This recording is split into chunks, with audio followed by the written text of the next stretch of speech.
Abang, aku mau tanya masalah satu hal sama abang ya. Jadi Nabi Muhammad itu sebelum diangkat untuk menjadi seorang nabi itu beliau beragama. Beliau sama seperti Nabi Abraham, Nabi Ibrahim. Mereka dua orang ini, saya ambil contoh ya. Mereka orang-orang lurus, hanif, tidak pernah menyembah kepada berhala, tidak pernah menyembah sesuatu selain daripada pencipta langit dan bumi, meskipun secara manusiawi mereka belum punya keterikatan terhadap satu konsep agama. Jadi mereka hanif. Hanif itu artinya lurus. Diciptakan oleh Allah dan mereka kemudian tidak pernah belok untuk menyembah sembahan-sembahan yang ada di sekeliling mereka. Di saat Nabi Muhammad lahir, besar, tumbuh menjadi seorang dewasa, beliau tidak pernah ikut-ikutan dengan orang-orang sekampungnya atau orang-orang yang hidup pada zamannya untuk menyembah berhala-berhala yang ada. Sama seperti Nabi Ibrahim alaihissalam. Nanti setelah ada wahyu datang kepada beliau, barulah kemudian memiliki konsep ibadah, konsep yang benar, tatanan keimanan dan kepercayaan yang teratur dan terikat. Begitu Mbak Mei. Ya. Berarti kalau saya tidak salah Nabi Muhammad itu diangkat kenabiannya itu pada usia 40 tahun ya. Ya. Ya. Nah pada saat itu yang ingin saya tanyakan, pada saatnya saya tanyakan itu apakah Nabi Musa yang ada di Al-Quran itu sama dengan Nabi Musa yang ada di kitab kami? Karena banyak klaim bahwa cerita-cerita di dalam Al-Quran itu banyak yang ceritanya itu mirip dengan cerita-cerita nabian kami di rasul-rasul kami yang ada di kitab kami ya Bang. Yeah. Karena yang saya tahu cerita tentang Nabi Musa dan Maryam itu apakah sama dengan cerita yang ada di kitab kami? Karena banyak sekali doktrin-doktrin yang saya dapat bahwa itu menyontek ya, atau dibikin itu diadakan tuh pada saat sesuai sama yang ada dalam kitab Injil kami. Mohon pencerahannya Bang, apakah Nabi Musa dan dan Maryam yang ada di Al-Quran itu sama dengan Maryam yang ada di kitab kami? Karena Abang mungkin lebih paham Injil daripada saya sendiri secara pribadi. Ya, jadi sebenarnya kalau kita berbicara mengenai kisah yang ada di dalam Al-Quran, semuanya yang ada di dalam Al-Quran itu adalah berita gaib. Berita gaib yang Nabi Muhammad tidak hadir pada zaman itu.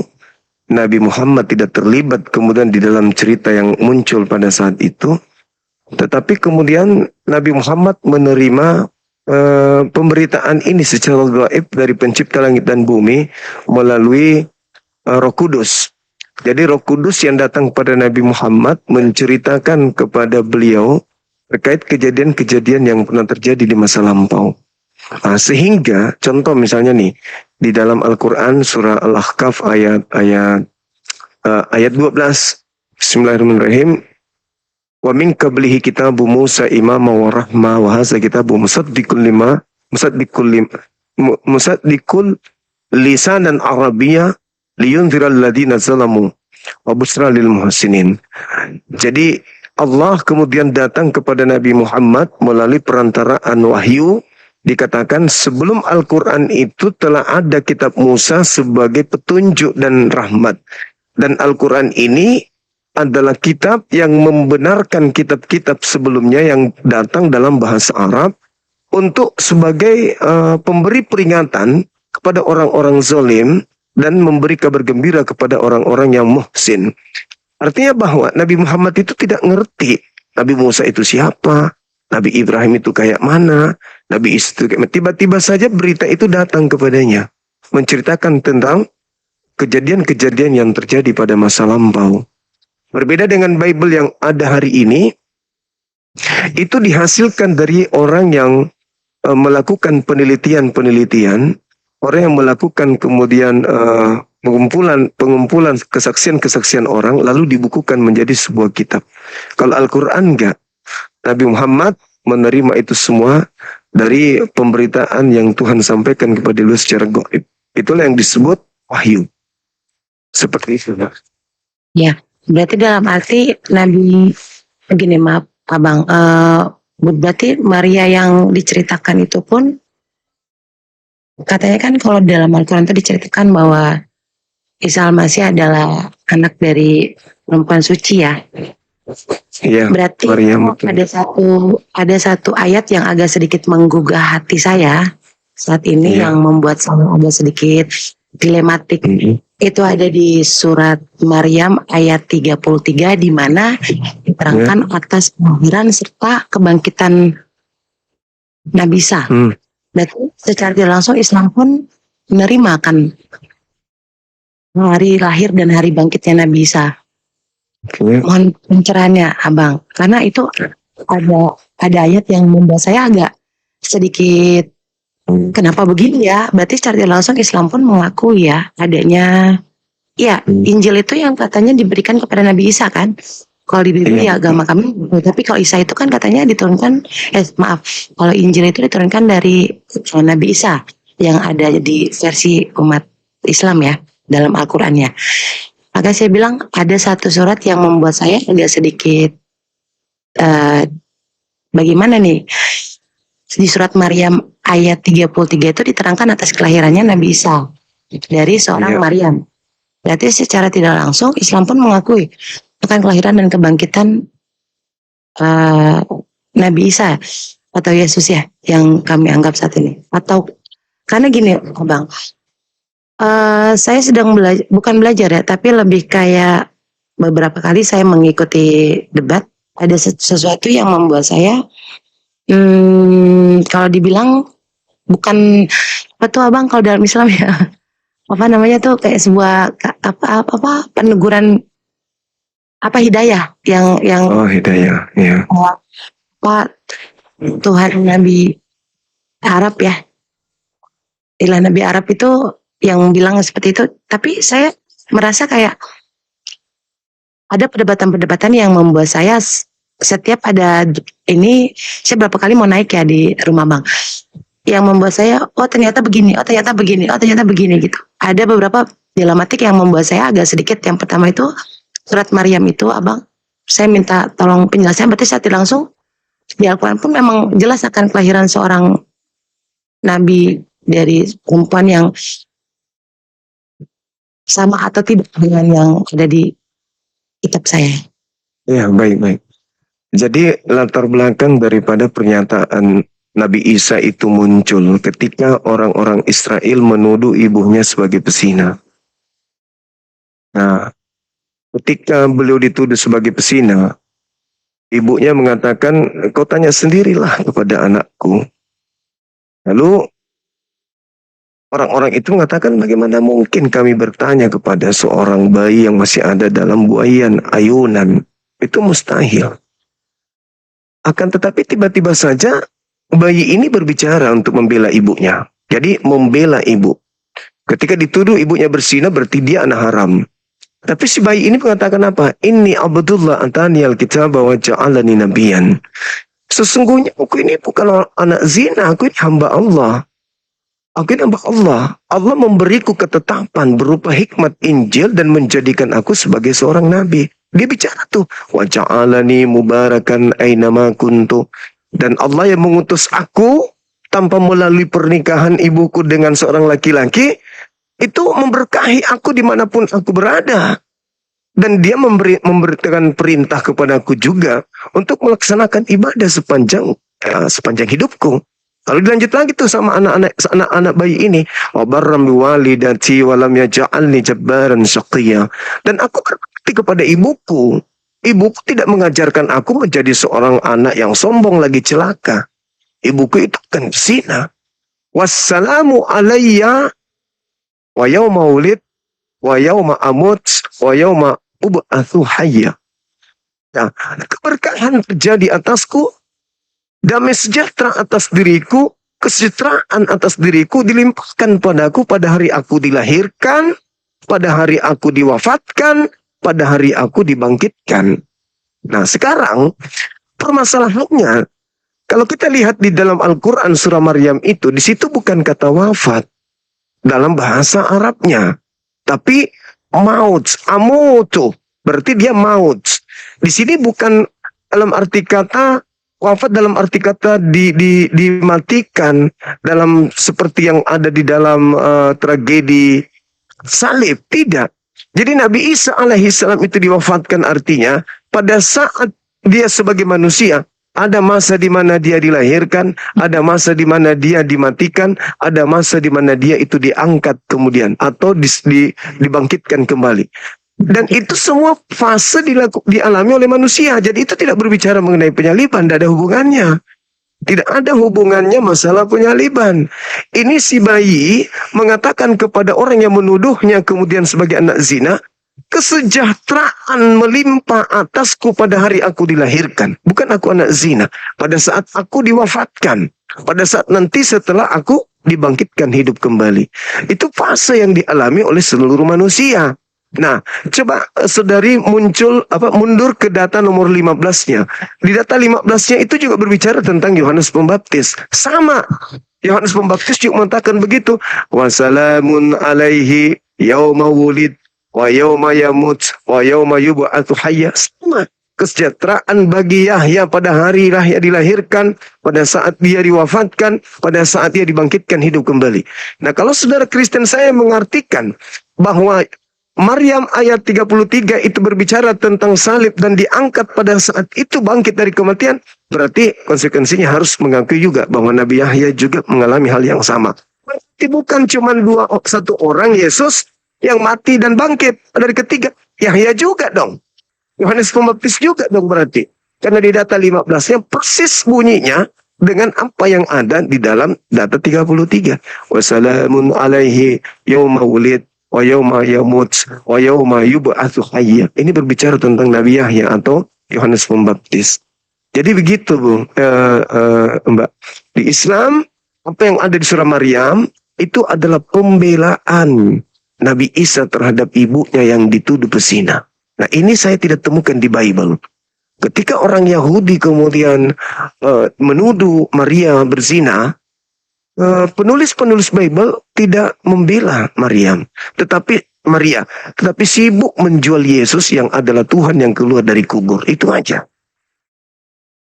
Dia tidak ada pembelaan terhadap Yesus, tidak ada pembelaan terhadap ibunya. Sekira begitu. Iya. Berarti Maryam yang ada di, ya maaf, memang. Berarti Maria yang ada di ayat yang ada di surat Maryam ayat 33 itu bukan tentang penyalipan ya. Mereka memang cerita yang memang beliau ini kan tujukan untuk ibunya. Lalu apakah Maryam itu yang ada di kitab kami itu menurut abang kan lebih paham ya tentang kami. Iya. Itu benar saudara dari Harun? Iya. Atau Harun yang mana? Karena ada beberapa pertanyaan, ada beberapa argumen di sini atau ada beberapa yang membuat, karena ada di surat Maryam juga kalau nggak salah ya, bahwa Maryam itu adalah saudara dari Harun atau saudara. Apakah saudara itu kandungkah atau keturunankah? Karena ada itu pun sudah saya sempat bertanya waktu itu, yang jadi perdebatan bahwa Maryam di Al-Quran itu bukan sama seperti yang ada di kitab kami. Bahwa Maryam itu saudara dari Harun. Harun yang mana? Yang jadi inian. Iya, jadi sebenarnya gini, hal ini mencuat karena saking tidak adanya kelemahan di Al-Quran, sehingga orang-orang yang tidak beriman kepada Quran itu mencari sisi kelemahan tapi tidak ditemukan. Sebenarnya kalau kita berbicara surah Maryam tersebut, Di surah Maryam ayat ke-28 ya. Ya, 28. Nah, di situ kan disuruh, ya ukhta Harun. Ini kan orang Yahudi nih. Orang Yahudi yang menyeru kepada Maryam, wahai saudara laki-lakinya Harun. Wahai saudara perempuan, wahai saudara perempuannya Harun. Maka abuk, kamu ini dari anak dari seorang ayah yang tidak berpengaruh buruk, dan ibumu bukan seorang perempuan pesina. Kok kamu bisa hamil tanpa suami? Kau itu kan saudara Harun, saudara orang-orang baik-baik, keturunan orang baik. Jadi saudara di situ bukan berarti dia saudara kandung, tapi saudara dari silsilah orang-orang baik, sama seperti Daud menyebut Yesus, kemudian Yesus disebut anak Daud. Bukan berarti Daud yang melahirkan Yesus, tapi anak Daud itu artinya keturunan dari Nabi Daud. Begitu juga ukhta Harun berarti keturunan dari Harun, saudara-saudaranya Harun. Karena Harun itu dikenal sebagai imam di tengah-tengah mereka, sebagai imam yang disucikan, yang dimuliakan gitu. Nah, sehingga ketika Maryam ini adalah seorang wanita yang menjaga harga dirinya karena dia menjaga kehormatan silsilah beliau, tiba-tiba saja dia hamil. Maka orang-orang di situ heran, loh, ini kan keturunan Harun, bisa dia hamil di luar nikah? Nah, itu jawabannya. Jadi kalau dikatakan saudara Harun, itu bukan saudara kandung. Nah, sama seperti Yesus anak Daud, anak Abraham, kan disebut sebagai anak Allah pun. Kan berarti anak yang beneran. Meskipun di dalam Roma 1 nomor 3, Yesus dikatakan berasal dari sperma Daud, tetapi kita umat Islam tidak mengertikannya serampangan, tidak mengertikannya sembarangan, karena yang dimaksud di situ tentu keturunan, benih, keturunan Daud, bukan sperma beneran. Seperti itu, Mbak.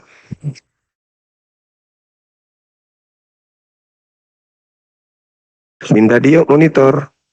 Tapi berarti pada saat penulisan Sabar Mbak, kita sapa dulu Bang Iyong. iya. Bang Iyong, selamat siang. Selamat siang, Bang semua. Iya, siang Bang. Bang, boleh bertahan di sini dulu. Saya mau izin ibadah 10 menit, nanti kita lanjut Enggak ibadah. Boleh ya? Oke. Enggak apa-apa. Ya, Iya, baik. silakan. Saudari Wei, bisa dilanjut pertanyaannya, silakan. Binda Dio, naik dulu deh. Saya ibadah 10 menit. Iya Bang. Boleh ya, teman-teman ya. Ya. Di sini aja bertanya. Nanti saya paling lama 15 menit ibadahnya. Oke, silakan. Assalamualaikum Dinda. Ya, waalaikumsalam Kandaku. Izin sebentar boleh ya, Dek? Siap Kanda. Oke. Ini ada saudari kita nih bertanya Islam, silakan. Ya, silakan.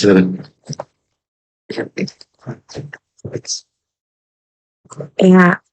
Sorry ya Bang Jo. Iya, Kak. Ya. Ada yang masih belum aku selesai, maksudnya kayak masih belum selesai pertanyaan yang mau aku kasih, bisa aku teruskan ke Abang? Iya. Kakak mau kasih apa? Enggak, maksudnya ada pertanyaan yang mau aku kasih Oh. tanya tadi sama. Saya mau kasih sesuatu. Oh,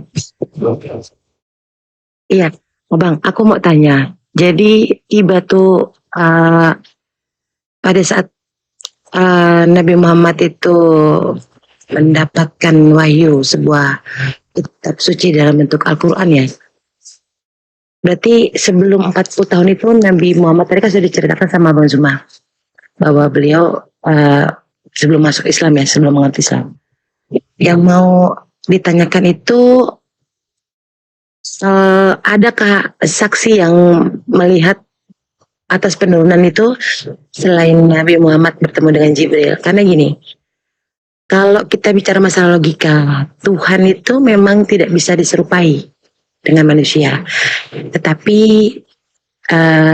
Bapak itu datang itu menyerupai.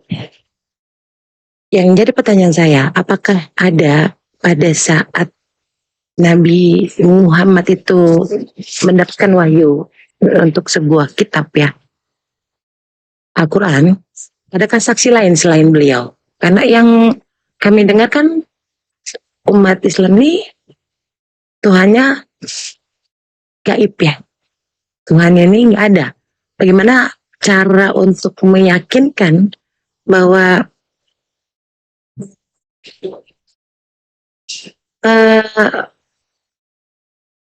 yang jadi pertanyaan saya gini, memang Tuhan itu tidak bisa diserupai, tetapi apakah memang wujudnya tidak ada? Atau saksi yang menandakan bahwa oh Nabi ini tidak hanya bertemu dengan Jibril, hanya Nabi saja, atau saksinya tuh selain Nabi itu siapa?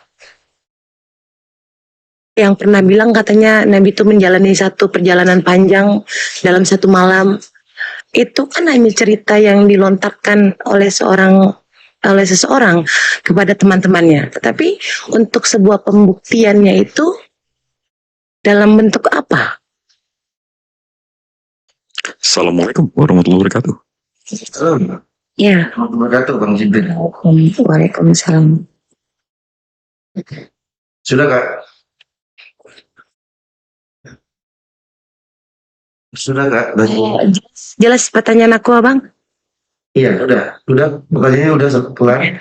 Ya, itu aja. Aku mau tanya tuh kayak kalau misalnya benar seperti apa wujudnya? Karena kan ya ada satu perjalanan yang dibilang bahwa itu, tapi siapa saksinya? Karena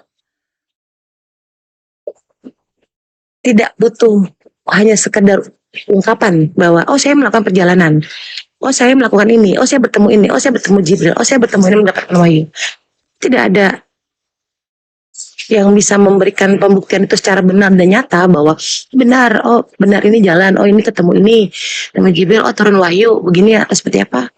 Mohon pencerahannya, Bang.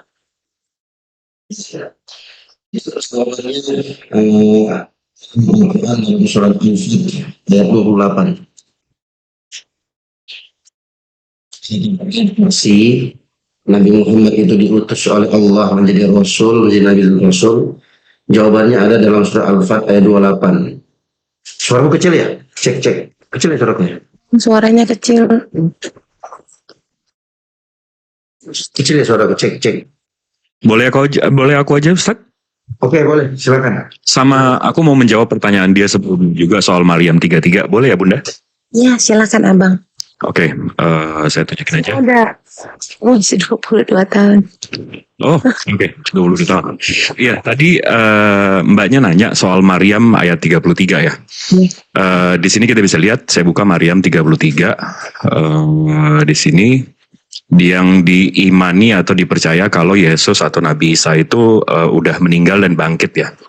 Nah, di sini dibilang dan kesejahteraan semoga dilimpahkan kepadaku pada hari aku dilahirkan, pada hari aku meninggal, dan pada hari aku dibangkitkan hidup kembali.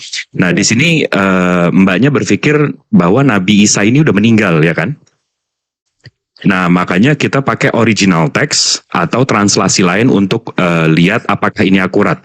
Karena kalau kita lihat translasi dalam bahasa Inggrisnya, and peace on me the day I was born was, ini kan past tense kan? Ya. Aku telah lahir, and the day I will die, aku akan mati. Dan Al-Quran ini spesifik banget. Contohnya tadi Bang Zuma ke ayat 15-nya, Nabi Yahya berdoa hal yang sama. Ini ya, di sini dibilang pada hari ia meninggal, ini untuk Nabi Yahya. Hari dia meninggal, tapi di sini nggak pakai yamutu. Di sini dia pakai, sebentar aku tunjukin aja. Wulida wa yauma yamutu. Yamutu ini berarti sudah meninggal. Nah, jadi kalau kita lihat korpusnya, kata per katanya di Maryam ayat 33. Nah, di sini dibilang walam jabran salamu alaya yauma, the day wulitu, I was born, wa yauma, and the day amutu, I will die. Jadi akan. Karena nih, kalau amutu itu akan meninggal. Sementara mitu itu I am dead, sudah meninggal. Nah, jadi di ayat Al-Qur'annya jelas Nabi Isa-nya berdoa di hari dia akan meninggal. Jadi belum terjadi. Ya, itu satu. Habis itu kalau soal saksi. Kalau saksi yang menerima Al-Quran itu banyak banget. Contohnya ini ada di hadis. Di sini aku bacain ya, Sahih Bukhari 122. Ketika aku berjalan bersama Nabi SAW di sekitar pinggiran kota Madinah, saat itu beliau membawa tongkat dan batang pohon kurma. Beliau melewati sekumpulan orang Yahudi. Maka sesama mereka berkata, tanyakanlah kepadanya tentang ruh. Sebagian yang lain berkata, janganlah kalian bicara dengan hingga ia akan mengatakan sesuatu yang kalian tidak menyukainya. Lalu sebagian lain berkata, sungguh kami benar-benar akan bertanya kepadanya. Maka berdirilah seorang laki-laki dari mereka seraya bertanya, wahai Abu Qasim. Abu Qasim ini Rasulullah ya, karena nama anak Rasulullah ada yang namanya Qasim. Abu ini artinya bapak. Jadi, wahai bapaknya Qasim, itu Nabi Muhammad. Ruh itu apa? Lalu Rasulullah beliau diam, maka aku pun bergumam. Sesungguhnya beliau sedang menerima wahyu. Jadi yang menceritakan ini ngelihat langsung Rasulullah lagi menerima wahyu. Ketika orang itu berpaling, beliau pun membaca. Habis itu turun surat Al-Isra ayat 85. Nah, tapi wahyu itu kan secara definisi kan firman Tuhan yang disampaikan melalui hati ya, Kak. Jadi kita nggak bisa terlalu gila sama saksi. Kenapa? Karena Nabi Musa yang nabi-nabi sebelum ini juga saksinya nggak ada waktu menerima wahyunya. Tapi kalau definisi kakak tadi nanya, dari mana kita tahu kebenarannya? Betul nggak? Ya, tentang kebenaran atas sebuah kitab. Dan itu kan ada. Betul. Dari mistakes dan kontradiksinya, Kak. Dari kebenaran yang disampaikannya. Karena gini, Kak. Allah dalam Al-Quran menjelaskan bahwa kita bisa melihat semua ini dari tanda-tandanya, Kak. Kita tahu ada pencipta itu dari tanda-tandanya. Sekarang aku simpel tanya sama kakak. Kakak bisa nggak tunjukin sama aku gravitasi, Kak? Tanda-tanda gravitasi atau Tunjukin gravitasinya. tunjukkan. Nah, Itu kan alam. gravitasinya itu kita nggak bisa tunjukin, Kak. Ya. Tapi kalau saya taruh, kalau saya lepas handphone saya jatuh ke tanah, itu tanda-tanda gravitasi, Pak. Ya. Gravitasinya itu nggak ada, Kak. Nggak bisa kita tunjukin, betul nggak? Jadi kebenaran itu kan kita lihat dari tanda-tandanya. Kita lihat aja ajaran Nabi Muhammad. Ajaran Rasulullah pertama syahadat. Itu la ilaha illallah, tidak ada Tuhan selain Allah. Itu semua nabi-nabi ngajarin itu, Kak. Tidak ada Tuhan, tidak ada Tuhan selain Nabi Muhammad. Nabi Musa pesannya itu. Nabi Isa pesannya itu. Tidak ada Tuhan selain Tuhan yang Esa, Ehad. Semua nabi-nabi ajarannya Tuhannya satu, Kak. Yesus kan bukan Isa. Oh, dipisahkan sekarang. Dari tadi karena sejam terakhir kita samain. Iya. Pisahin sekarang. Oke. Tapi nabi-nabi sebelumnya kan ajarannya satu. Tuhan itu Esa. Ya. Habis itu Nabi Muhammad mengajarkan puasa untuk menyehatkan diri. Nabi-nabi sebelumnya berpuasa. Habis itu Nabi Muhammad ngajarin zakat, berbagi sama orang yang susah. Mungkin nggak, Kak, iblis atau setan ngajarin kita untuk berbagi sama orang miskin, nggak? Ya nggak mungkin, Abang. Nah, dari tanda-tandanya kan kita tahu kebenarannya, Kak. Betul nggak? Di mana ajaran Nabi Muhammad yang nggak selaras dengan ajaran-ajaran sama nabi-nabi sebelumnya? Ya, oke, saya paham. Berarti dalam arti gini, maaf Abang, Al-Quran itu dituliskan, Al-Quran pertama kali dituliskan, itu setelah Nabi Muhammad itu wafat, atau pada saat Nabi Muhammad itu masih wafat, atau dalam arti kitab itu kan turun pada apa namanya, diturunkan kepada Nabi Muhammad pada saat usia beliau di usia 40 tahun ya. Iya, Rasulullah lahir tahun 571, meninggal tahun 632, dia menerima wahyu pertama tahun 610, jadi umurnya 40 betul. Ya, pada saat 40 tahun itu beliau sudah mendapatkan wahyu untuk mendapatkan Al-Quran itu ya. Betul. Turun Al-Quran itu. Turunnya berangsur-angsur, 23 tahun, 22 tahun tuh Bik.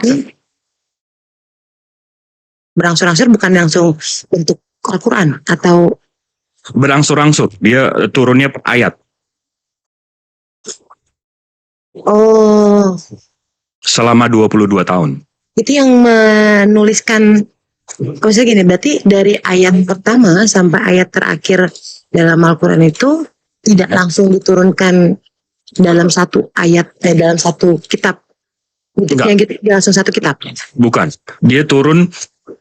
Jadi kalau kami di Islam itu ada namanya mushaf, Kak. Mushaf itu lembaran Al-Quran. Nah, Al-Quran ini turun 22 tahun dan ada 65 pencatatnya. Jadi Nabi Muhammad nih ada sahabat-sahabatnya dan ada 65 pencatatnya. Itu ada Aban bin Sa'id, Abu Umamah, Abu Ayyub Al-Ansari, Abu Bakar. Itu yang menulis. Bukan, tapi didiktekan. Didiktekan maksudnya Rasulullah itu setiap menerima wahyu dia panggil sahabat terdekatnya, ada Zaid bin Sabit.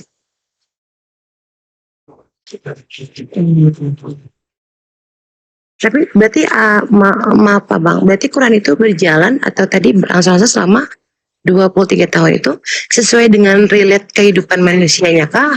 Atau perjalanan Nabi Muhammad kah? Atau perjalanan umatnya kah? Ketika setiap ayat itu kan turun secara berangsur-angsur, berarti tidak langsung diturunkan oleh Nabi Arab ya, Allah ya,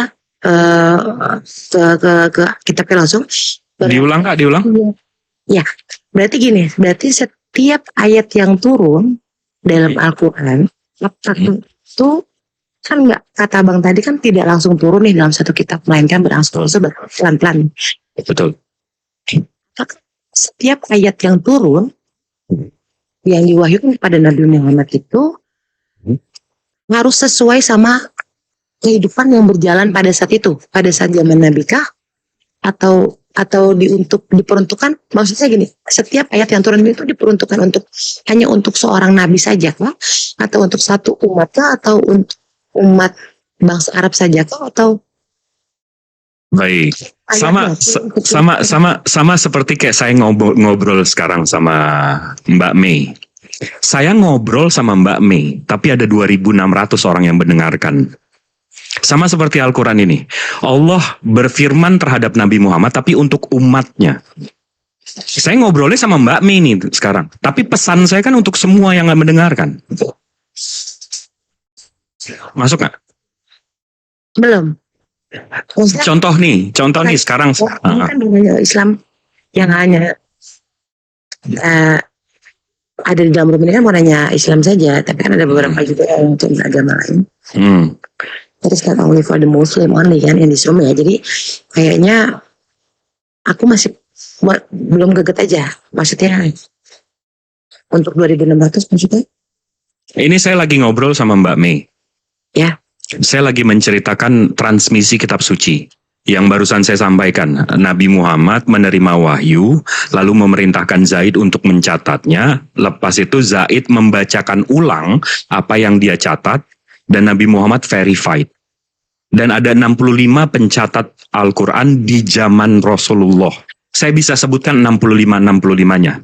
Aban bin Sa'id, Abu Umamah, Abu Ayyub Al-Ansari, Abu Bakar As-Siddiq, Abu Hudzaifah, Abu Sufyan, Abu Salamah, Abu Abbas, Ubayd bin Ka'ab, dan seterusnya. Tapi pesan saya ngobrol sama Mbak Mei, itu kan ada 2.600 yang mendengarkan. Oh iya. Jadi pesan saya ke Mbak Mei nggak spesifik untuk Mbak Mei doang, tapi untuk seluruh orang yang mendengarkan. Make sense ya? Ya. Mantap. Apalagi Kak? Abang mohon maaf sebelumnya ya. Saya dilahirkan dari keluarga yang mempunyai tidak, it is not only for one about tentang keyakinan lah. Tidak hanya satu, tapi Ya. memang kita dikasih kebebasan Hmm. untuk, saya bukan membandingkan antara kitab saya dengan kitab lain ya, tetapi beberapa belakang ini kan memang saya sering memperhatikan ya, kok apologet kayaknya sedang berjibaku dengan memberikan keyakinan nih kepada para jamaahnya. Jamaah. Nah, tapi ada beberapa hal yang mungkin membuat saya bukan itu ya, tadi saya bilang pertama tuh surat Maryam tadi tuh bang. Berarti kan pikiran saya di awal bahwa oh berarti Islam pun mengaku akan, saya pikir surat Maryam itu relate dengan apa namanya Kebangkitan.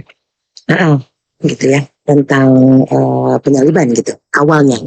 Itu kan ternyata ketika dijelaskan sama Bang Zuma tadi gitu. Jadi oh ya sudah, berarti ada sedikit pemahaman diri saya. Abang bisa nggak kasih saya satu keyakinan di mana gini, buat 2600 ya, tolong typingannya dijaga. Saya juga sopan ke forum ini, jadi tolong saling menghargai saja ya. Jangan baca typing kak, jangan baca typing. Ya, enggak mau abang kan. Ketika saya mendengarkan, saya tidak sengaja melihat. Jangan baca typing. Saya melihat typingan itu yang masya Allah. Jangan baca. Ngeri. Saya Memang jujur ya, ngeri. Bang. Memang. Jangan Iya, baca saya typing. gini, saya sudah berarti kadang-kadang kayak masya Allah tadi, terus apa itu sering saya ungkapkan ketika saya sedang ada di lingkungan yang memang notabene teman-teman saya pun itu not only for the Christian ya bang, kita itu bermasyarakat di mana kita hidup berpancasila di sini kan kebebasan. Tapi ketika saya sedang mendengarkan penjelasan, kadang kan saya agak terfokus ke typing yang mungkin saya Iya, wah iya. agak menyeramkan ya typingannya gitu. Padahal saya masuk dengan sopan dan pertanyaan pun tidak ada yang memberikan doktrin-doktrin negatif terhadap agama Muslim ya.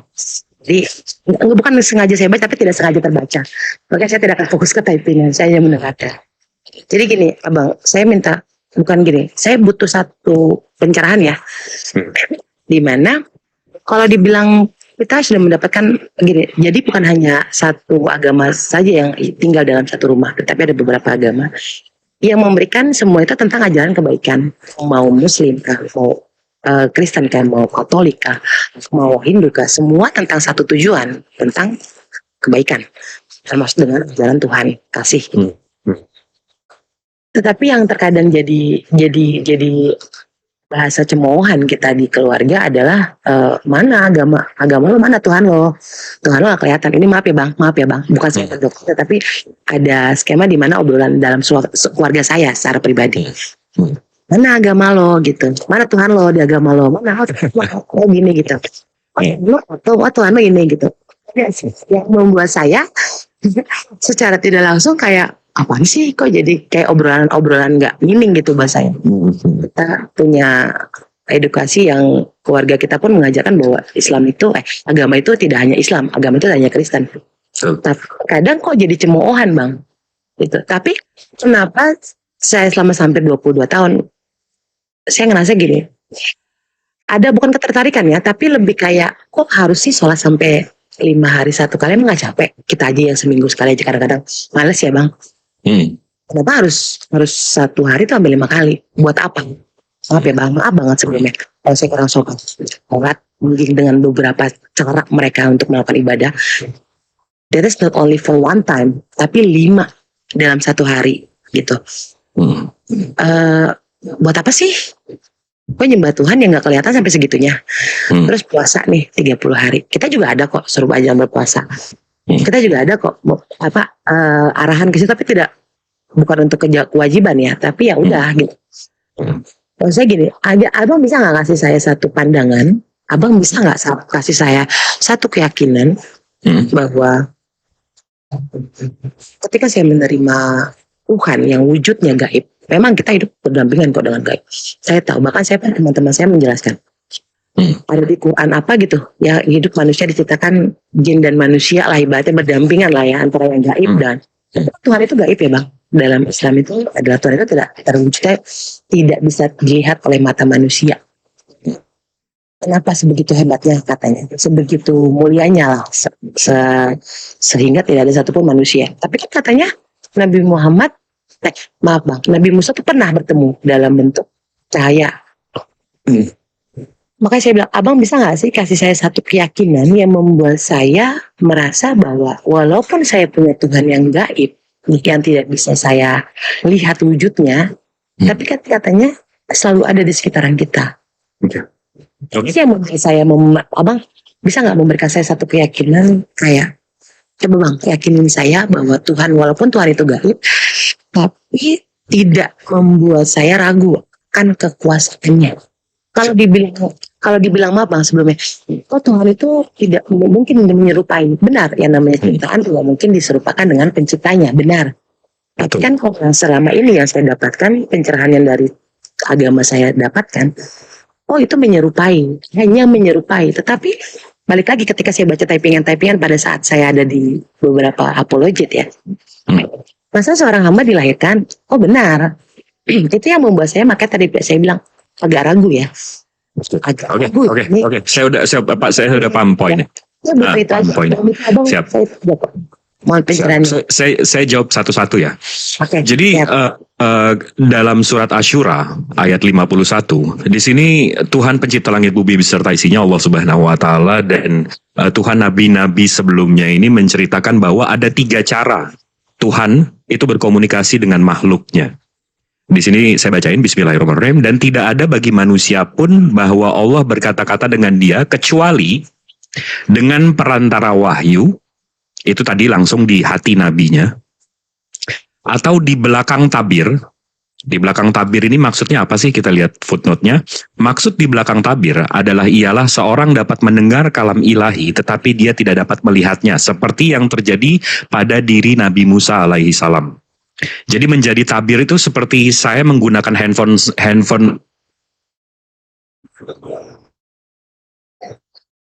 Mbak, handphone Kak Mei sekarang untuk menjadi tabir. Suara saya ada di sana, tapi handphone Kak Mei bukan saya kan? Ya. Itu menjadi tabir. Sama Ini saya seperti nabi-nabi sebelumnya yang Mbak tadi bilang, Nabi Musa ketemu Tuhan itu kan tabir. Atau dengan mengutus, atau dengan mengutus seorang utusan atau malaikat. Jadi dalam Al-Quran sudah dijelaskan bahwa ada 3 caranya. 1, perantara wahyu, firman yang di dalam hati tadi, di belakang tabir, atau dengan mengutus malaikat. Jadi ada 3 cara komunikasinya. Itu 1, tadi menjawab soal semestinya gimana Tuhan Allah Subhanahu wa taala berkomunikasi dengan, ini saya korelasikan dengan nabi-nabi sebelumnya. Itu 1. Kedua, soal sholat dan puasa. Kalau soal sholat dan puasa, ada 2 poin saya. Kak, kalau saya punya pasangan atau teman hidup, dia aja saya rasa, atau dia kontak saya atau saya kontak dia, atau ketemu 5 kali sehari, itu udah enak, udah capek. Ini Tuhan pencipta langit bumi beserta isinya, dia nggak peduli kita lagi capek, kita lagi sedih, kita lagi happy, kita lagi ini lagi itu, terus bertemu, terus berdoa, terus disuruh ketemu, Kak. Menurut saya kalau bukan Tuhan pencipta langit bumi beserta isinya yang sayang banget sama saya, nggak mungkin dia menyuruh atau memerintahkan saya seperti itu. Itu 1. Kedua, kalau soal puasa, itu sama seperti nabi-nabi sebelumnya. Makanya di dalam surat Al-Baqarah ya, ayat 128, ya ayyuhallazina amanu kutiba alaikumusya kama kutiba alal ladzina min qablikum la'allakum tattaqun. Itu agar kami bertakwa, agar kami, balik lagi ke tadi, agar kami memahami dan bersyukur kalau ada orang-orang yang nggak seberuntung saya itu bisa merasakan yang namanya lapar. Jadi itu mengajarkan kami untuk tetap bersyukur. Itu mengingatkan kami terhadap manusia. Jadi di Islam ini ada hablum minannas wa hablum minallah. Hubungan sesama manusia dan hubungan kami dengan Allah. Dan jangan salah ya Kak ya, saya sholat, ini sekarang saya sholat, itu bukan karena kewajiban Kak. Saya sholat itu biar disayang sama Allah Kak. Oh, Saya sholat ini sekarang, saya sholat itu bukan karena kewajiban. Kalau kewajiban waktu saya kecil, saya disuruh, diwajibkan. Tapi sekarang saya sholat tuh untuk biar Allah sayang sama saya. Karena nanti yang masuk surga Kak, bukan amalan saya Kak, tapi ridhonya. Saya nggak mau masuk surga kalau Allahnya nggak ridho Kak. Paham nggak Kak? oh ya, saya paham. Kakak mau nggak diundang ke orang ke rumah saya, tapi sayanya nggak suka sama kakak? Pasti nggak mau dong. Iya nggak mau. Jadi saya sholat, saya melakukan kebaikan, saya baca Al-Quran, saya puasa itu biar Allah tuh, ya biar Allah tuh sayang sama saya. Oke. Saya menjauhi larangannya, nggak makan babi, nggak mabok, nggak ini, nggak itu. Biar Allah sayang sama saya, bukan karena kewajiban ini. Waktu saya kecil belum ada akal, itu kewajiban. Tapi kalau sekarang saya untuk biar Allah sayang sama saya. Itu untuk menjawab kenapa saya sholat, puasa, dan seterusnya. Habis itu pertanyaan ketiganya, bagaimana mengimani Tuhan yang tidak kelihatan atau goib dan seterusnya. Kakak tahu nggak? Kenapa Tuhan pencipta langit bumi beserta isinya nggak mau ngasih tahu kita bentuknya sampai sekarang atau Kenapa? karena dia minta diimani Kak, dia minta dipercayai. Tapi kalau nggak kelihatan gitu bagaimana bisa diimani? Oke, saya contoh, saya analogikan ya Kak ya. Iya. Saya analogiin, Kak saya di rekening saya ada di saldo saya ada 2 triliun. Kakak percaya atau tahu Kak?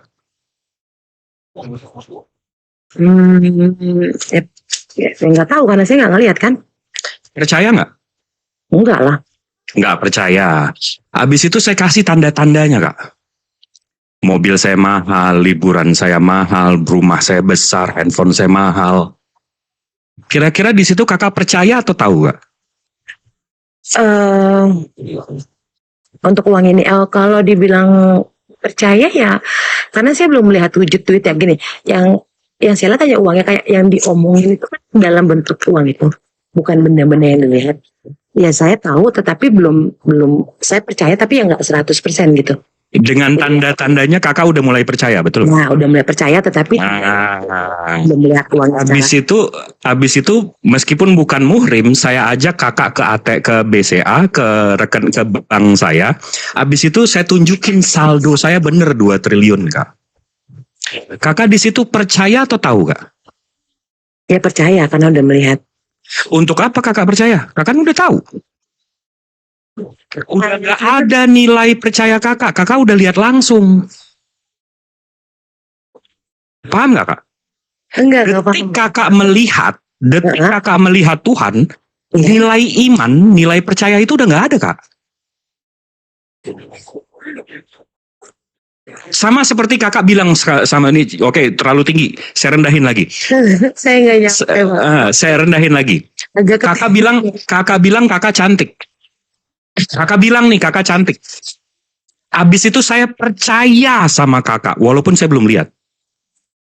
Oke. Itu saya percaya kakak cantik. Tapi detik saya ngelihat muka kakak, rupanya kakak bener-bener cantik. Saya nggak perlu percaya Kak. Buat apaan saya percaya? Kau saya udah lihat. Betul nggak? Ya betul. Oh, oke. Ya saya paham. Nah, sebenarnya ya Bang. Oke. Karena saya udah tahu, saya udah lihat. Buat apa saya percaya? Buat apa saya beriman kakak cantik? Iman itu kan artinya percaya Kak. Oke, ya saya paham. Nah, Tuhan itu minta diimani Kak, minta dipercaya Kak, bukan untuk dilihat. Karena detik saya bisa ngelihat dia, udah makanya di dalam Islam Kak, kita ngelihat Tuhan atau kita percaya Tuhan itu nanti begitu kita meninggal Kak. Karena udah nggak ada nilainya lagi periman kita. Iman itu di dunia ini, di hidup ini. Oke, jadi. Nah, begitu juga kenapa Allah nggak turun-turun Kak? Karena detik Allah turun, nanti ada berhalanya Kak. Lalu apa bedanya Allah dengan berhala-berhala lain? Sekarang saya tanya, di mana Tuhan Bapaknya Yesus? Nggak ada berhalanya kan? Karena dia Tuhan yang benar kan? Tuhan yang benar itu nggak ada berhalanya, Kak. Nanti kita begitu selesai dunia ini, begitu ujian ini udah selesai, baru kita ditunjukin. Dan di situ iman kita udah nggak ada nilainya, Kak. Udah nggak ada harganya. Kita udah nggak perlu percaya, kita udah lihat langsung. Oke. Berarti analoginya, kalau ini menurut pandangan saya Bang, kalau aku sebenarnya nangkep nih Bang Bang. Tapi kalau ini dari bentuk wujudnya ya, ini aku bukan apa namanya, maaf ya, saya bukan orang-orang yang gila misionaris. Buat yang taping tolong, saya cuma mau mencari sesuatu yang buat saya ragu aja kok, memang karena buat saya ini memang ada keraguan-raguan aja kok, jadi nggak usah bilang misionaris terus. Aduh, saya nggak gila-gila banget sama misionaris, jadi Nggak, dan 2 menit. santai aja. Saya minta 2 menit untuk orang di bawah. Iwan Villa lihat ya typing kalian. Kalian kalau lihat typing kalian kira-kira kalau Rasulullah lihat apa yang kalian lakukan, Rasulullah itu bangga atau kecewa sama kalian? Kita umatnya loh. Tolong jangan kecewakan Nabi kita. Iya guys ya. Ya Iwan Villa ya. Insyaallah. Silakan kami. Ya, karena saya ada sesuatu dalam diri saya, mungkin kok analogi saya kok tidak nyambung dengan agama yang saya jalani saat ini. Gini Bang, berarti itu kan tadi saya udah agak sedikit narik nih dari penjelasan Abang ya. Berarti secara logika yang bisa saya tangkap ya, ini tentang penilaian saya. Ketika saya menciptakan sapu lidi, berarti wujud saya tidak akan mungkin sama dengan sapu lidi itu. Betul nggak? Betul. Benar nggak? Karena logikanya yang saya jelaskan, yang tadi Abang jelaskan. Berarti bisa benar ke arah situ ya Bang. Berarti ketika Itu satu. Tapi yang lebih mendalamnya lagi Kak. Ini yang saya mau gali hati Kakak lebih dalam lagi. Kakak bilang semua agama atau agama-agama lain itu baik, mengajarkan yang baik, mengajarkan yang baik dan seterusnya. Sekarang kalau saya analogikan Kak, saya ngasih rumah Kakak, saya kasih kerjaan, saya kasih uang, saya kirimin pakai Gojek makanan dan seterusnya. Pokoknya semua aspek kehidupan Kakak saya lengkapi. Tapi Kakak terima kasihnya sama tukang Gojek, terima kasihnya sama tukang bangunan, terima kasihnya sama teller bank. Kakak nggak berterima kasih sama saya. Menurut Kakak orang yang baik nggak? ya Coba Kakak jujur. Allah yang menciptakan segala-galanya, dia menurunkan nabi-nabinya, tapi kita malah menuhankan nabi-nabinya, berterima kasih sama nabinya, bukan sama Allahnya. Kira-kira Allah marah nggak Kak?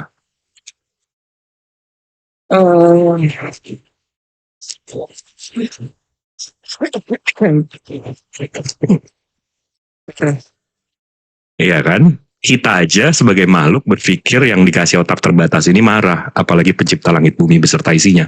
Makanya di Al-Quran dijelaskan Kak, Kakak bisa baca dari awal sampai habis, dari habis sampai awal. Ada satu dosa yang nggak diampunin di Al-Quran Kak, yaitu menyekutukan Tuhan Kak. Menyekutukan Tuhan. Menyekutukan Tuhan itu maksudnya bagaimana? Menyekutukan, kalau saya buka ke dari KBBI ya, menyekutukan bukan. Jadi menyekutukan itu secara definisi artinya mensatukan Kak. Nih saya buka ya. Dari KBBI, sekutu. Menyekutukan, menjadikan sekutu, menganggap sebagai sekutu atau sebagai bersekutu. Jadi menyatukan Kak. Jadi contohnya kalau kakak saya tanya, Tuhan kakak siapa? Yesus. Bapaknya Tuhan bukan? Tuhan. Ya, mereka kan satu. Nah, itu kakak menyekutukan bapaknya Yesus. Paham gak Kak? Enggak paham. Menyekutukan itu mensatukan gak? Oke. Mensatukan. Ya, oke. Ya, saya paham. Yesus sama bapaknya satu. Nah, itu menyekutukan bapaknya. Menyamakan, mensatukan. Iya. Nah, itu dosa yang nggak diampunin dalam Al-Quran. Menyekutukan dia. Itu tadi saya analoginya. Saya ngasih rumah, saya ngasih makan, saya ngasih ini, saya ini. Lo berterima kasih sama orang lain, bukan sama saya. Kan kurang ajar. Sama seperti Tuhan pencipta langit bumi beserta isinya, dia ngasih napas, dia ngasih. Siap. Tapi kita terima kasihnya malah nyembah sama makhluknya. Oke, siap. Apakah kita manusia yang baik seperti itu, Kak? Ngeri ya. Iya. Lumayan. Masih agak merinding ya bang. Karena diajarkan juga di Bible, Kakak kan jangan ada ilah-ilah lain. Tuhannya maha pencemburu. Iya benar. Itu yang makanya saya bang bilang. Kenapa di sini kan banyak sih sebenarnya ya bang. Jujur saya malah belajar kitab saya bukan dari keluarga saya sendiri, tapi dari para apologet ya. Kayak saya bilang tadi, kenapa ketertarikan saya untuk mempertanyakan hal-hal yang membuat saya atas diri saya yang ragu-ragu kok malah bukan sama orang yang seharusnya saya tanyakan gitu. Karena memang kalau dibilang ya itu tadi banyak kata hamba, banyak kata utusan, banyak kata ini kok yang didisklaimerkan sama mereka untuk dijadikan satu. Dalam arti ya itu Bapak gitu kan. Nah, itu kan menyekutukan. Ya, diserupai yang apa. Nah, Itu bahkan yang membuat saya kok kayak kok begini ya gitu. Makanya kan saya beranikan ya kemarin mungkin saya sudah berapa kali untuk mencoba menaik ya ke sini ya. Cuman belum ada kesempatan untuk. Baik Bang Jibril, terima kasih untuk Siap. sedikit pencerahannya. ini Ustadz Dio, maaf, ana selak nih, Ustadz. Kalau ada yang mau ditambahkan, Ustadz, silakan tambah dong. Sedikit kami tentang keberadaan Tuhan itu. Tuhan itu ada dan nggak harus terlihat. Sama seperti kita manusia itu punya akal. Walaupun akal itu nggak terlihat tapi ada. Itu makhluk, apalagi Tuhan yang pencipta akal. Begitu aja Kak. Ya. Terima kasih. Dan kalau pakai akal lagi, Kak, kita lihat matahari aja bisa nggak sih, Kak? Pakai kacamata fotokromik mungkin Bang. Itu sinarnya yang kita lihat, mataharinya kita nggak bisa lihat. Oh iya, nggak bisa lah Bang. Panas Ini pasti, kita kan? masa makhluk yang maha rendah ini, yang rendah sekali ini ngelihat mataharinya nggak bisa, tapi mau ngelihat yang nyiptain, Kak? Kan lucu, Kak? Iya betul. Abang, maaf Bang, satu lagi. Silakan. Satu lagi terakhir saya janji. Hmm. Ada temanku yang kebetulan mualaf ya, Bang. Mohon maaf nih, agak sedikit. Saya benar ya, saya demi Allah ya Bang, demi Allah nih, saya udah beberapa kali memang demi Tuhan ya Bang. Saya bukan tipe orang yang suka menghujat dan saya juga bukan penghujat dan mohon maaf saya bukan tipe orang yang suka menghujat lah. Tapi kenapa ya, ketika ada beberapa teman-teman saya mualaf itu bukan hanya satu orang, ada beberapa orang. Tapi kenapa kayak Tuhan balas dendam ya Bang? Maksudnya gini. Balas dendam maksudnya? Bikin gini Bang, dibikin hancur sehancur-hancurnya Bang. Itu benar-benar ada di titik nol dan terendah mereka. Itu yang membuat saya bertanya-tanya, oh Tuhan lagi balas dendam ya? Atau kelabat ya? Atau karena telat ya masuknya? Apa begini ya gitu? Oke, saya analogiin aja, Kak. Bendanya tuh habis Bang. Iya. Kalau kita sebagai manusia, kita mau naik kelas itu mesti diapain sih, Kak? Ujian. Kalau kita ujian, kira-kira kita naik nggak? Maksudnya apa Bang? Kalau kita nggak ngelewatin ujian, kira-kira kita naik kelas nggak? Enggak lah, karena kan fase terakhir kita untuk menentukan nilai itu pasti lewat ujian itu tadi kan ya Bang? Betul, itu satu. Kedua, kakak bisa nggak sabar tanpa dicoba emosinya? Sabar maksudnya? Kakak bisa nggak sabar, tapi nggak dipancing emosinya? Gak bisa lah Bang. Dari mana sih? Iya kan, kita nggak bisa tiba-tiba nggak ada masalah, nggak ada ini, nggak ada itu, tiba-tiba sabar, nggak bisa. Mesti ada ujian. Itu nomor 2. Nomor 3-nya, semakin di Islam nggak, itu nanti semakin kita tajir, semakin kita banyak uang, semakin kita banyak jabatan, semakin kita tanggung jawab kita makin besar sama dunia ini, semakin susah kita masuk surga, Kak. Karena itu semua ada pertanggungjawabannya. Tuhan aku, Kak, Allah Subhanahu wa Ta'ala, itu maha adil, Kak. Jadi kalau saya susah di dunia ini, hisab saya nanti, hitungan saya gampang, Kak. Tapi kalau saya tajir di dunia ini, banyak tanggungan saya, dan saya zolim,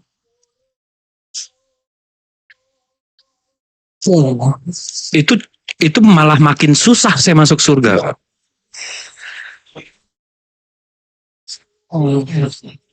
Jadi kalau kakak ngelihat ada orang yang mu'alaf, abis itu susah ini apa segala macam, Allah lagi menggugurkan dosanya, Kak. Lagi mempermudah hisabnya. Karena dunia ini paling lama berapa sih, Kak? 30-40 tahun. Nanti kita selamanya loh, Kak. Iya. Jadi ada narasi di sini, Kak. Ada narasi, saya cerita sedikit aja ya, Kak. Iya. Dan ini untuk 2.700 umat muslim yang menonton juga. Jadi dikisahkan nanti di akhir zaman, begitu kita dihisap, itu nanti ada satu gunung amalan kita yang kita nggak tahu itu rupanya amalan kita tuh dari mana ya. Habis itu kita bertanya, ini amalan saya dari mana? Habis itu dinarasikan di hadis itu, Kak, rupanya amalan itu, Kak, amalan doa-doa saya yang belum diijabah, Kak. Doa saya yang belum dikabulkan, Kak. Rupanya selama ini saya berdoa, ya Allah minta ini, ya Allah minta itu, ya Allah minta ini, ya Allah minta itu. Allah rupanya tangguhkan doa saya untuk menyelamatkan saya nanti. Segitu sayangnya dia sama saya. Sampai saya berpikir nanti, Kak, di hadis itu diceritakan, sampai saya berpikir nanti, ya Allah lebih bagus nggak usah nggak usah diijabah semua doa gue pas di dunia, biar itu menyelamatkan saya di sini. Jadi untuk umat muslim di bawah yang mendengarkan, kalau kalian dalam masalah, kalau kalian dalam dunia, ini dunia, terus berdoa, terus berdoa, terus berdoa. Insya Allah itu jadi penggugur dosa kita atau jadi pemberat amalan kita nanti. Karena kalau nggak sama Allah, sama siapa lagi kita minta? Sama makhluk. Begitu, kakakku. Siap, Bang. Saya jadi seneng. Saya kalau menandakan waktu denger ajan, tahun ini jam 3. Tahun ini jam 3. Saya sering menandakan itu karena tadi saya bilang saya tinggal di dalam satu keluarga yang notabene banyak banget agamanya. Terima kasih banyak, Abang. Sebenarnya banyak banget sih yang mau aku tanyain. Nggak apa-apa, tanya lagi, Kak. Tanya lagi, nggak apa-apa. Yang lain, sama yang lain. Yang lain belum tentu, yang lain belum tentu berbobot kalau kakak nonton. Tanya lagi, Kak.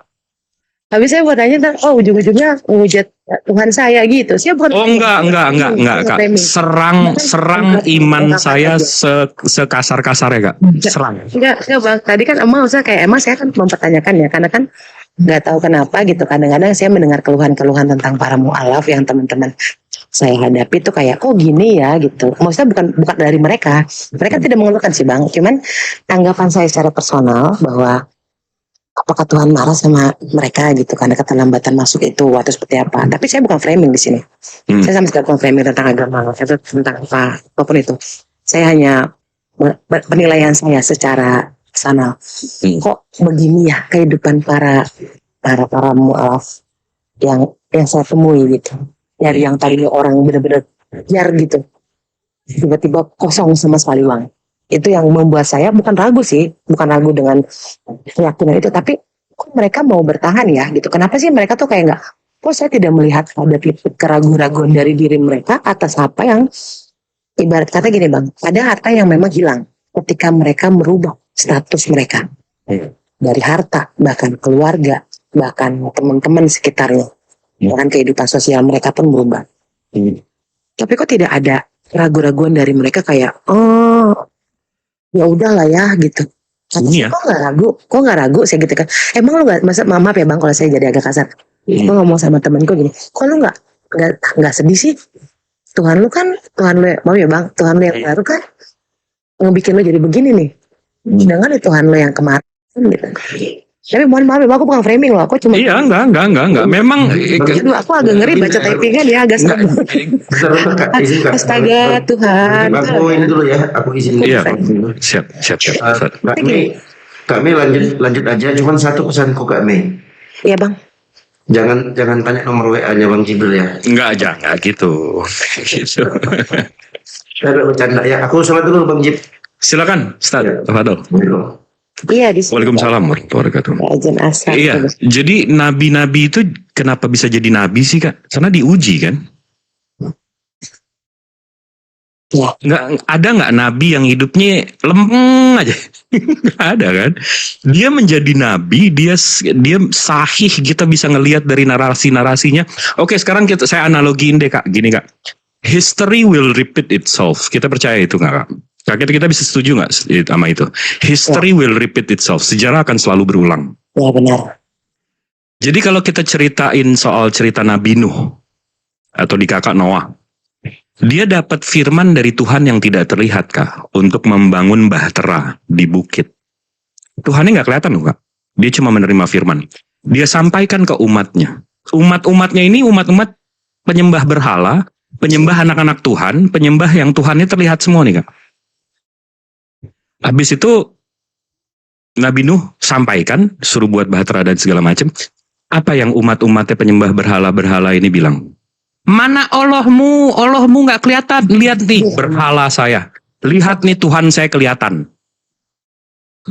Kata penyembah berhala itu, Kak.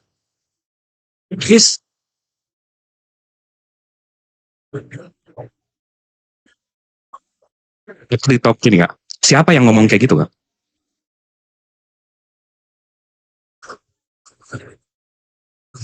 Nabi-nabi sebelum ini juga udah pernah ngeliatin kelakuan kafir-kafir ini selalu. Udah penyembah-penyembah berhala ini akan selalu ngomong kayak gitu dan mereka akan selalu bangga dengan Tuhan yang terlihat mereka. Ini aku nge-lag nggak sih? Aman di sini aman. Oh udah aman udah.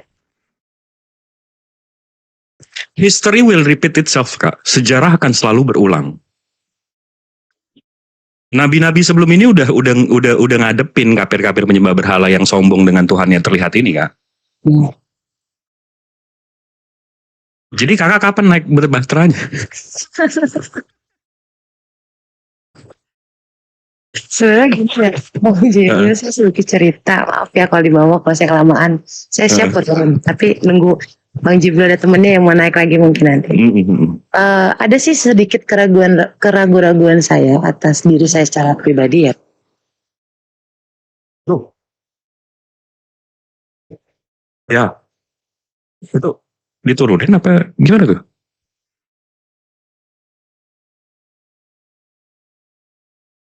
Request lagi, Kak? Ya, lagi kena report pasti. Iya sih mungkin. Coba, Kak, siapa tadi namanya? Nah, ini dia.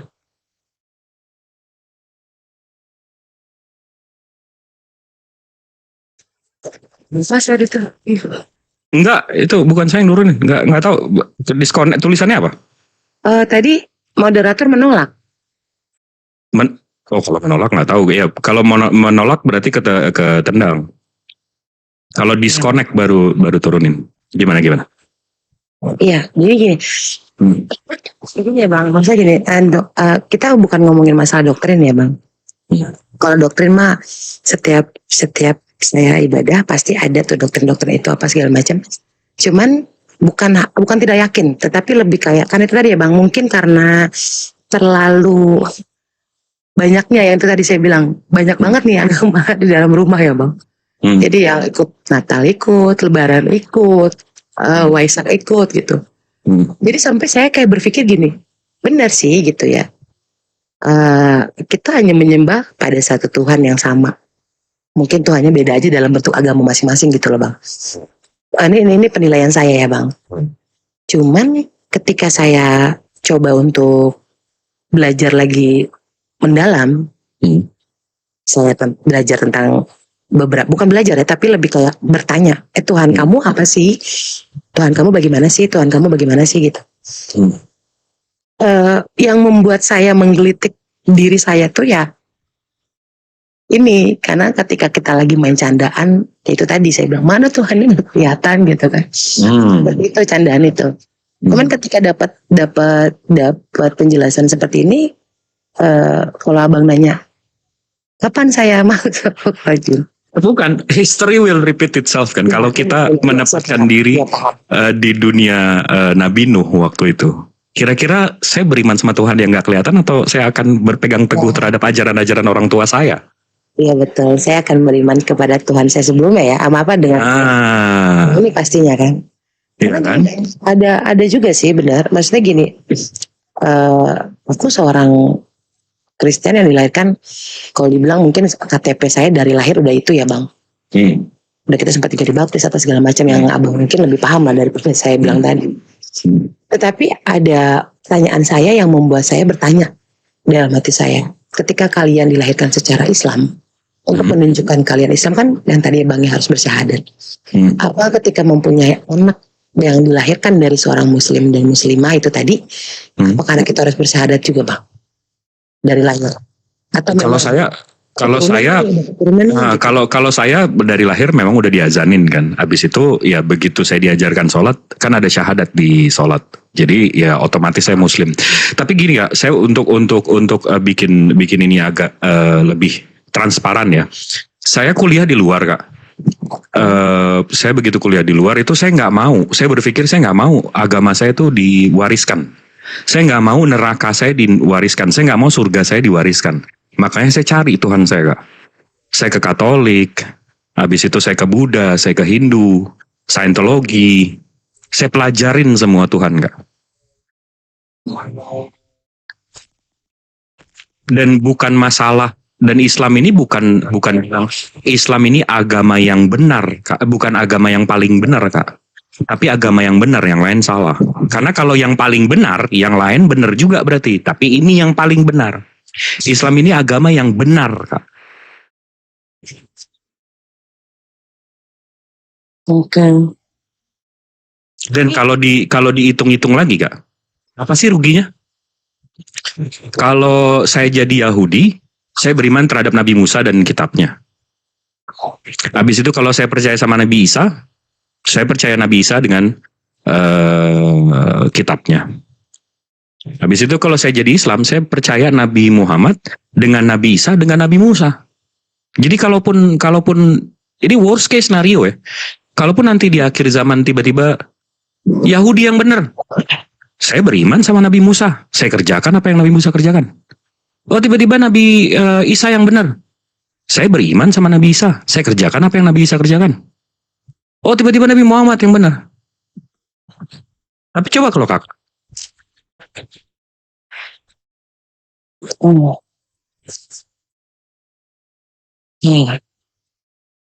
Dan nggak bisa semua agama sama, nggak bisa. Kalau sama kenapa nggak Hindu aja?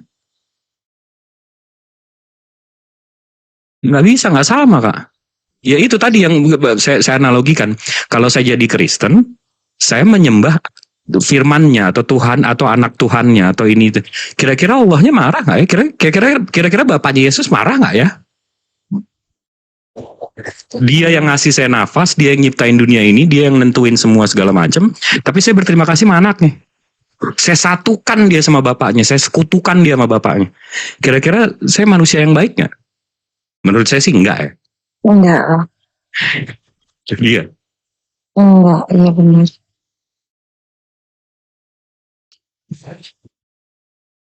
Iya. Dan harus kak, saya nggak mau Tuhan yang bisa jadi apa aja kak. Ngeri juga, saya nggak mau jadi kalau mau jadi Tuhan, jangan jadi makhluknya juga. Itu nih jadi Tuhan yang ke makhluk-makhlukan. Ya dong. Jadi ngeri. Tuhan itu kalau Tuhan ya Tuhan, kodrat lo Tuhan, jadi Tuhan, jangan jadi makhluk. Kan menyerupai bang, hanya menyerupai katanya. Iya itu transgender kan juga gitu menyerupai. Iya itu, oh iya benar. Aku pun sebenarnya aku juga mau mempertanyakan sih masalah itu.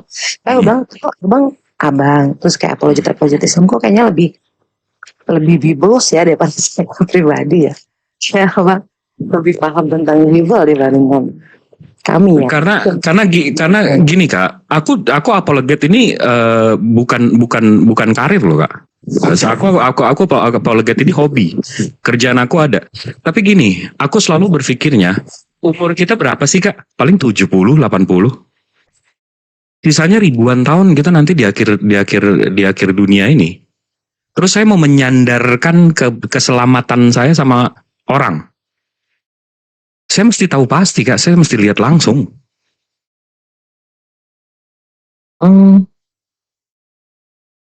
Saya mesti iman saya nggak boleh goyang, nggak boleh. Saya mesti tahu langsung sumbernya, sumber primer. Sumber primer, kakak paham nggak sumber primer? Iya, kebutuhan. Bukan sumber primer, sumber asalnya. Sumber asal utamanya. Nah, jadi di Islam Kak, Injil itu diturunkan terhadap Nabi Isa. Oke. Nah, sekarang saya kasih buku sama kakak. Tulisannya Al-Quran menurut Bang Zuma. Itu Al-Quran bukan Kak? Bukan. Nah, Tapi itu buku kayak kita menciptakan buku aja sih Bang. di situ kakak paham kan? Al-Quran menurut Bang Zuma bukan Al-Quran. Tapi kakak bisa mengimani Injil menurut Matius. Injil menurut Yohanes. Itu Injil bukan Kak? Iya. Makasih loh Bang. Gak mampu ya saya. Ya betul. Kakak nggak bisa kan nerima Al-Quran menurut Bang Zuma? Oh ini bukan Al-Quran. Ini catatan Bang Zuma menurut Bang Zuma tentang Al-Quran. Oke. Nah sama seperti itu kan. Injil menurut Matius. Injil menurut Yohanes. Injil menurut Markus. Itu Injil bukan?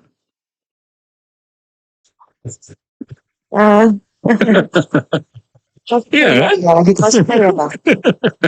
Ya, gimana ya? Iya kan? Lah, diturunin lagi. Itu sinyal nih kayaknya. Atau imannya nih. Tapi gimana nih?